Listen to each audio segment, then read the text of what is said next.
subject for the day, for the week, or for the time that you actually review this video. It's interesting how God put it on Pat Brady's heart to talk about peace and put it on my mind at the same time. And we don't discuss what God put on our mind. Mm-hmm. We just come to the table and expect God to work through us while He's working on us. And it's just a blessing that we're on the same page. But listen, the subject for the week is what I had. God's peace comes with power. Isaiah 26, this is the book in the Bible of Isaiah 26, verse 3. God will keep you in perfect and constant, hear that key word, constant peace. Those whose mind is steadfast, it is up. Those whose mind is steadfast, that is, committed and focused on God, which is His word. Because we trust and take refuge in God. We back up. God give you the peace. We learn how to trust Him. That's where the peace come in. And we have confidence and expectations that this peace that we talk about, this peace and power we're going to have, is going to be continuous. Because of the connection we have with God. Goes back to what I said in that just a little while ago.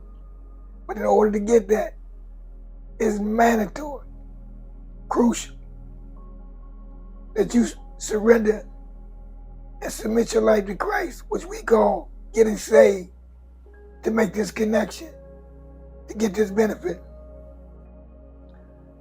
Listen to this briefly. The peace we talk about, you have when you sin, when you begin to think more about your feelings and what's going on than what God thinks. We talking about peace. In other words, I'm going to say it like this. In other words, a peace of mind God gives empowers our mind to take the worst situation and make it the best situation. It's power of peace. No, for sure. It's definitely power and peace, man.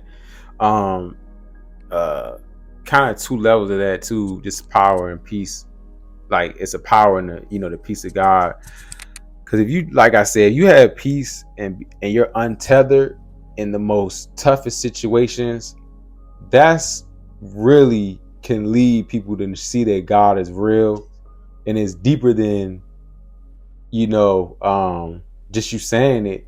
It's really what you put off, like how you carry yourself. So it's like, say for instance, you go to the boss of your company, and the boss of your company, you tell them everything going wrong with your company, and they tell you, man, I don't know what to do, man. Well, yeah, I don't know what to do. What should we do?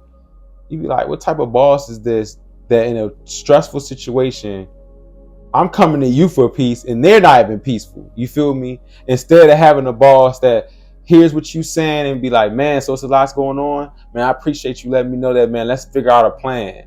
That's what the true peace comes on the inside when you're untethered, even in the most stressful situations. You know how to make good decisions. And that's most of the time when you make the worst decisions when you're not in a peaceful state. You're 1,000% guaranteed to make an abrupt, chaotic decision when you're not in a peaceful state. So getting to that peaceful state, example for me, I pray every day. I make sure I connect to God, get some God in me, get that connection, get that instruction each day. And then once I pray, that makes it easier to meditate. Meditating and relaxing feels amazing because I didn't connect it. You feel me? Because I didn't already got to the real source of peace, which is God. So when you try to skip all those other things before you go to God's way of peace, you kind of just going to just keep kind of just thinking you're okay, but you're not going to really be okay.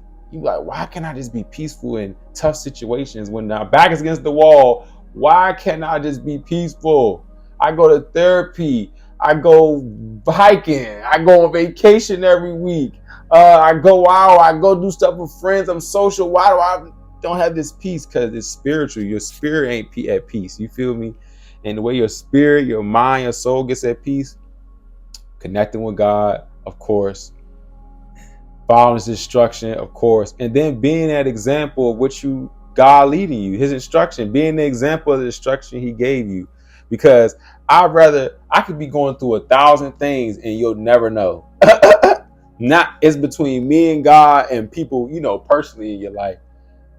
But peace is power. And it's gonna make a lot of people, evil spirits, mad. The devil gonna be terrified, pissed that you really have control of peace in this through God. It's gonna make him mad. So you're gonna see more things come your way. But the more things come your way, consider them challenges and opportunities. It's a challenge and an opportunity to show that God is real, number one, through this peace how I'm rocking. And to show that, even as human beings, man, peace is power. You did. Peace is power. It'll take you a long way being peaceful. Just real quickly. So pursue God's peace. Peace with yourself and you'll get as well.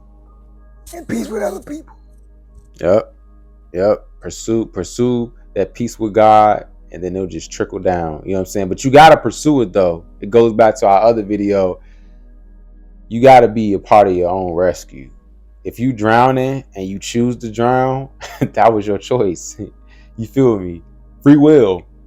But if you really want to elevate to the next level and show other people how you elevated to the next level, follow God's instruction and connect to God and see how much real peace you really get, even in the toughest situations.